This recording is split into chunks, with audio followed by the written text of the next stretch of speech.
The first time I ever lost someone in my life was when I was 10 years old. She was a prefect at my old school. I remember being called for an emergency all-school assembly. Hundreds of people piled into the hall. Several were crying, and most were confused. We had a moment of silence, and people went on stage to offer their favorite memories of Anna. I'd seen her around campus, but I didn't really know her. However, this was an eye-opener for me. Seeing her best friends break down in tears made me realize that you can lose someone you love when you least expect it. A similar situation happened again 3 years later when I was 13. This time, it hit a little closer to home. Luke had been in several of my classes from the time we were 7. We hadn't been friends, but I had grown up with him. I remember getting the call. News travels fast on my island. His dad had been cleaning the gun at the time. Luke walked in, and tragedy struck. He was shot in the chest and died in his father's arms. A more personal loss happened in 2010. My grandmother and I had never really seen eye to eye. I felt as though I could never please her with her strong opinions and high standards. I felt rejected and lived in my little sister's spotlight. The more rejected I felt, the more resistant I became. I thought she hated me. I distanced myself from her and purposely showed my affection for my other granny to make her jealous. I wanted her attention and to feel like she was proud of me for once. I distinctly remember sitting on my patio at home. She was teaching my sister and I a new, easier way to put on socks. I completely ignored her and made it blatantly obvious. "Why don't you at least try it out, Phoebe?" she asked. "It's okay. I already know how to put on socks," I replied in my spoilt, know-it-all tone. I made her cry that night. It turns out she was right, and I still use her technique to this day. On the morning of October 19th, the activities coordinator at my grandmother's nursing home sat my sister and I down and talked to us about death. She gave us each a memory box, which we still have, and told us to cherish the great moments we'd had. My grandmother had dementia and Alzheimer's disease, but not once did she ever forget who we were. That afternoon, when leaving the home, I said goodbye to my granny. After leaving her room, I stopped, turned around, and poked my head back into her door. She was sleeping. "I love you," I whispered.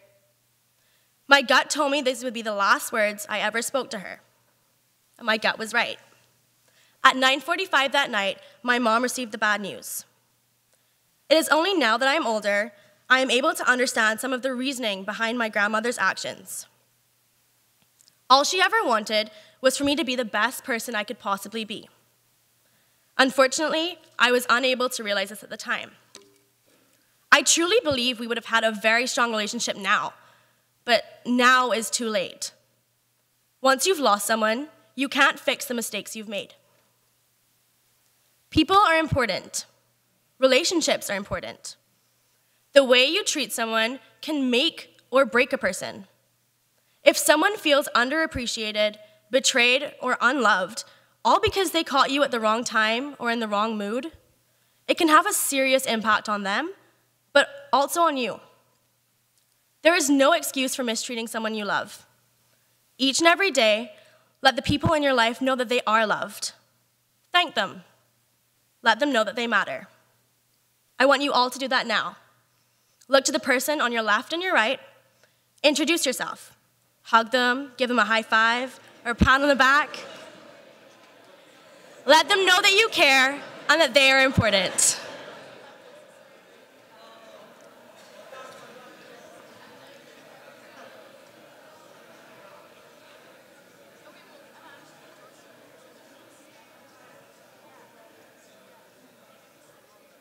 This is exactly what the people in the Appleby community did for me. As some of you know, this is only my second year here at Appleby.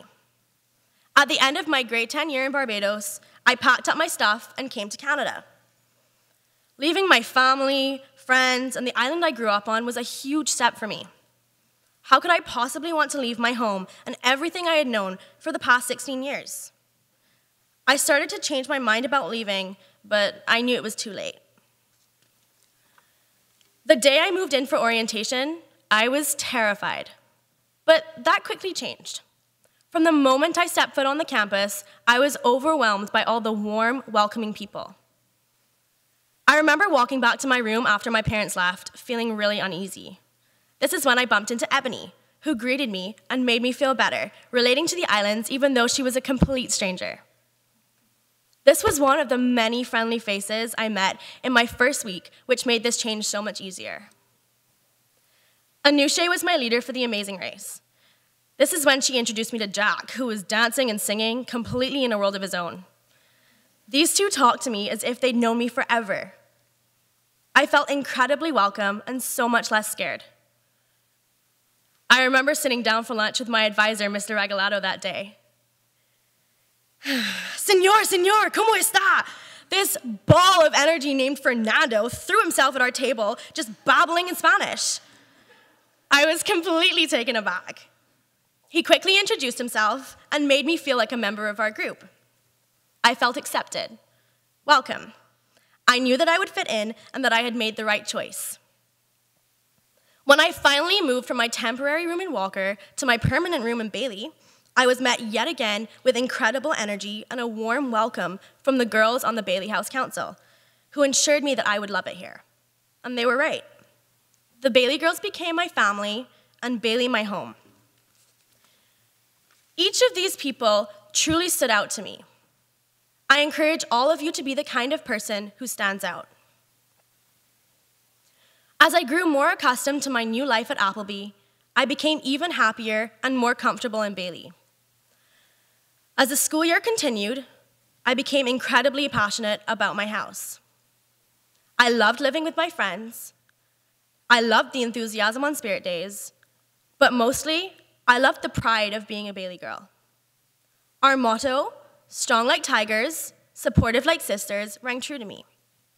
We're a family, always there to support and encourage each other. I fed off of the incredible energy, and I was truly happy. However, winter struck and my spirits disappeared. I became sad and reclusive. I'd never seen snow before, and at first I loved it, but after a while, the cold and the lack of sunshine really took a toll on my happiness. I missed home more than anything and wanted nothing more than to leave this place. I assured my teachers, house faculty, and friends that I would not be returning to Appleby this year. My mom told me that in the end, it was my decision, but that I would have to wait out for the rest of the year. And this only brought more tears. And I drowned in self-pity for the next week, and then my mindset changed. I was so incredibly fortunate to be in another country, let alone at this school. It was then that I remembered a quote my granny once told me. If you give up, you are lost. So I picked myself up and started getting more involved. Soon enough, my efforts paid off and I became a lot happier.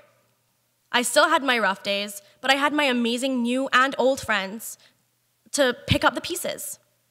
They showed me love and kindness. The end of the year came and I made my decision. You can all guess what that was. My point is, I didn't give up.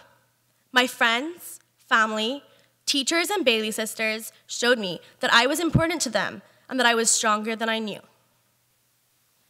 The help I received from others showed me just how important it is to show people how much you care.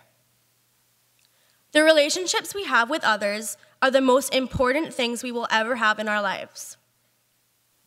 I have learned to let people know just how much I love them before it is too late. Make every second count. Smile, persevere, and let people know that you care. Now can you please rise and sing hymn 438?